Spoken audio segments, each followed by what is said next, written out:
ভারতকে ট্রাইবেকারে হারিয়ে সাফ অনূর্ধ্ব 20 চ্যাম্পিয়নশিপের শিরোপা জিতে দেশে ফিরেছে চ্যাম্পিয়ন বাংলাদেশ দল। আজ বিকেলে সাফজয়ী বীরদের বহনকারী বিমানটি হযরত শাহজালাল আন্তর্জাতিক বিমানবন্দরে অবতরণ করলে সেখানে এক আনন্দঘন পরিবেশের সৃষ্টি হয়। সাফজয়ী দলকে বিমানবন্দরে ফুল দিয়ে বরণ করে নেন যুব ও ক্রীড়া প্রতিমন্ত্রী আমিনুল হক। এ সময় ক্রীড়া মন্ত্রণালয়ের ঊর্ধ্বতন কর্মকর্তা এবং বিভিন্ন ক্রীড়া সংস্থার প্রতিনিধিরা উপস্থিত ছিলেন। প্রতিমন্ত্রী বলেন, এই জয় পুরো জাতির জন্য গর্বের। দেশের ফুটবলকে এগিয়ে নিতে এই জুবারে আমাদের বড় শক্তি। গণভোটের রায়ের বিরুদ্ধে সরকারি দলের অবস্থানের প্রতিবাদে রাজধানীতে বিক্ষোভ করেছে 11 দলীয় ঐক্য জোট। আজ বিকেল 5:15টায় এ সমাবেশ শুরু হয়।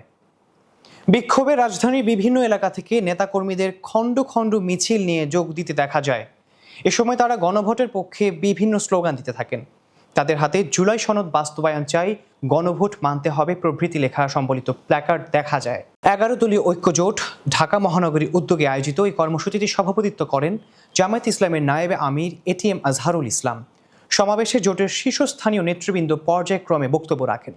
বক্তারা সরকারের বর্তমান রাজনৈতিক অবস্থানের কড়া সমালোচনা করে অবিলম্বে গণভোটের রায় বাস্তবায়নের দাবি জানিয়েছেন।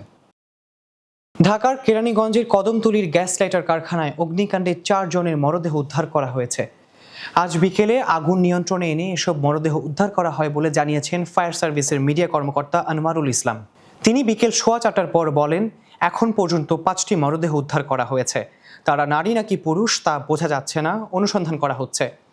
এর আগে দুপুর 1:15টার দিকে কারখানাটিতে অগ্নিকাণ্ডের খবর পায় ফায়ার সার্ভিস। সংস্থার 7টি ইউনিটের চেষ্টায় দুপুর 2:30টায় আগুন নিয়ন্ত্রণে আসে বলে জানান মিডিয়া কর্মকর্তা আনোয়ারুল ইসলাম। 54 বছর পর মহাকাশ অভিযানের নতুন যুগের সূচনা হলো নাসার হাত ধরে। বুধবার স্থানীয় সময় সন্ধ্যা 6:24 বিশ্বের সবচেয়ে শক্তিশালী rocket SLS-A Kennedy space centre থেকে সফলভাবে উৎক্ষেপণ করা হয়।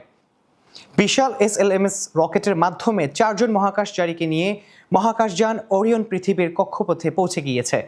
প্রায় 54 বছর পর ফের একবার মানুষকে চাঁদের পথে পাঠানোর এই উদ্যোগকে ঘিরে বিশ্বজুড়ে উৎসাহ তুঙ্গে। এই ঐতিহাসিক অভিযানে অংশ নিয়েছেন commander Reid Wiseman, pilot Victor Glover, mission specialist Christina Koch এবং কানাডিয়ান স্পেস এজেন্সির নভোচারী জেরেমি হানসেন। 4 জনই ইতিমধ্যে ওরিয়ন ক্যাপসুলে বসে চাঁদের দিকে যাত্রা করেছেন।